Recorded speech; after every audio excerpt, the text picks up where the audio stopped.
राधे राधे। राधे राधे महाराज जी। महाराज जी, सांसारिक सुख से मन क्षणिक रूप से प्रसन्न होता है। गुरुजी, ऐसा क्या करें कि मन हर समय प्रसन्न चित्त रहे? हाँ, भगवान से। ब्रह्म भूता प्रसन्नात्मा न शोचति न कांक्षति समः सर्वेषु भूतेषु मद भक्तिम लभते पराम। जो ब्रह्म में स्थित हो जाता है वो अखंड प्रसन्नता को प्राप्त होता है। ब्रह्म भगवान राम, भगवान कृष्ण, जो भी भगवान के रूप हैं जितने, वो सब ब्रह्म रूप हैं। जब हमारा मन भगवान में लग जाता है तो देखो, भगवान की रची हुई माया जनित वस्तुओं की प्राप्ति में जो क्षणिक प्रसन्नता नहीं होती उसे हर्ष कहते हैं। प्रसन्नता नहीं होती उसे हर्ष कहते हैं। जैसे हमारा कोई रिश्तेदार मिला या हमारी कोई प्रिय वस्तु मिल गई, नई गाड़ी आ गई या कुछ भी, तो उसमें एक हर्ष होता है। वो ये द्वंद्व है। गाड़ी मिली, एक्सीडेंट हो गया, अब शोक होगा। व्यक्ति मिला, वो बिछुड़ गया, शोक होगा। वस्तु मिली, वो नष्ट हो गई, शोक होगा। हर्ष का परिणाम शोक है और प्रसन्नता अखंड होती है। वो केवल भगवान से प्राप्त होती है, वो वस्तुओं से नहीं प्राप्त होती। वस्तुओं में प्रसन्नता नहीं है, वस्तुओं में आनंद नहीं, वस्तुओं में हर्ष है, उल्लास है, और ये नष्ट होने वाला होता है। बड़े आनंदित होकर के गाड़ी खरीदी और खूब घूमने जा रहे तो एक्सीडेंट हो गया, अब शोक में बदल गया। लेकिन भगवान से प्यार किया तो भगवान अविनाशी है, भगवान सच्चिदानंद है। वास्तविक प्रसन्नता भगवान से मिलती है। भगवान से यदि संबंध नहीं है तो कितने लोग हमारे पास आकर प्रश्न कर चुके कि हमारे पास संसार का सब कुछ है लेकिन मुझे शांति नहीं है। तो जो विश्राम मिलना चाहिए वो नहीं है, तो वो संसारिक भोगों में तो है नहीं, वो तो भगवान में मिलेगा। जितना नाम जप करोगे उतना ही प्रसन्न रहोगे, चाहे जैसी परिस्थिति हो। यदि भगवान का भजन नहीं है तो जीवन में प्रसन्नता नहीं आ सकती है, पक्की बात समझ लो।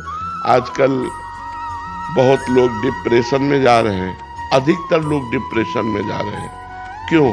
क्योंकि भगवान का भरोसा नहीं, भगवान का बल नहीं, भगवान का भजन नहीं, गंदा खान पान, गंदा चिंतन, और इतना नकारात्मक चिंतन हो गया कि वो भयभीत बने।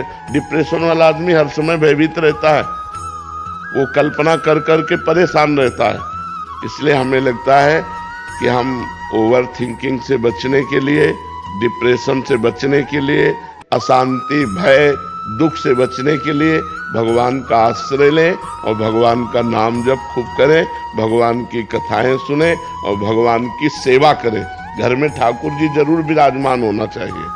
सबको अपने घर में ठाकुर जी विराजमान करने चाहिए, भगवान विराजमान करने, थोड़ी देर उनकी पूजा करनी चाहिए, थोड़ी देर उनको सामने कीर्तन करना चाहिए, उनकी दंडवत करनी चाहिए। एक बार भगवान कृष्ण को प्रणाम करने से 10 अश्वमेध यज्ञ का फल प्राप्त होता है।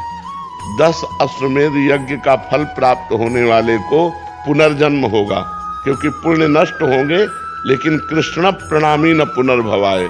जो भगवान कृष्ण को प्रणाम करता है, महाभारत में लिखा हुआ है, एकोपि कृष्णः कृता प्रणामो दशाश्वमेधा व्रतेन तुल्या दशाश्वमेधि पुनरेपि जन्मो कृष्ण प्रणामी न पुनर्भवाए। 10 अश्वमेध यज्ञ का फल प्राप्त होता है साष्टांग दंडवत करने से भगवान को। 10 अश्वमेध यज्ञ वाला स्वर्ग में पुण्य भोग कर पुनः जन्म लेगा, लेकिन भगवान को प्रणाम करने वाला पुनर्जन्म नहीं लेगा। तो अपने घर में ठाकुर जी विराजमान करे, उनको भोग लगावे, उनकी आरती करे, कीर्तन करे, उनके सामने नाचे, उनके सामने दंडवत करे, हाथ जोड़कर प्रार्थना करे, अभी मंगल हो जाए, अभी आनंद हो जाए। तो घर में तो टीवी लगाए हैं, पर इधर उधर की बातें देखते हैं, मन को प्रभु में लगाना नहीं, तो फिर अशांति नहीं तो और क्या।